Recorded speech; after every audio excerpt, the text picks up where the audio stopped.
Hello, শুনছো? আজকের বাড়িতে একটুও সবজি নেই, তুমি আসার সময় তরকারি নিয়ে এসো তো। আচ্ছা, নিয়ে আসবো। এই যে আপনার ভাড়াটা। আচ্ছা ঠিক আছে, ওই তো সামনে একটা অটো আসছে, এই অটো দাঁড়াও। ওকে তো বললাম তাড়াতাড়ি বাড়ি আসতে, কি যে করছে না। আরে তুমি আনছো না কেন? আরে আমি আসছি তো, বারবার ফোন করলে তো বিরক্ত লাগে। আরে ওকে তো বারবার করে বলে দিলাম আমার ভীষণ খিদে পেয়েছে, আর একবার ফোন করে দেখি তো। এই দেখো, বারবার যদি ফোন করেছো না তাহলে খারাপ হয়ে যাবে কিন্তু। আজকে তো আমারও ভীষণ খিদে পেয়ে গেছে, বাড়ি গিয়ে তাড়াতাড়ি করে ভাত খাবো। আরে গেলটা কোথায়? দরজাটাও বন্ধ করে গিয়েছে দেখি, কোথায় যে গেল ওরা। আমার তো সহ্যই হচ্ছে না খিদেটা, কতক্ষণ যে বসে থাকতে হবে এইভাবে। ওই তো ওরা বাড়ি এসে গেছে। এই কোথায় গিয়েছিলে তুমি? আমি কতবার ফোন করেছি, তুমি তো ফোন রিসিভ করোনি। আমার যে খিদে পেয়েছে, এই তো আমি বাবুকে আনতে গিয়েছিলাম, তোমাকে আমি এমন মার দেব না।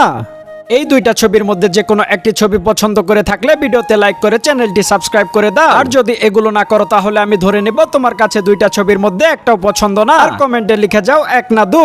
মাকে বাবা এভাবে কেন বকছে? আমার তো খুব বেশি ভয় করছে। এই রে, বাচ্চাটা সামনে আছে, আমি তো একটুকুও দেখিনি। আরে বাবা, আমরা তো এমনি মজা করছিলাম, তুই ভালো করে দেখ সবকিছু ঠিক আছে। আমরা তো এমনি হাসাহাসি করছিলাম, তুই ভয় পাস না বাবু। ঠিক আছে বাবা, তোমরা আর কখনো এরকম করবে না, আমার কিন্তু অনেক ভয় করে।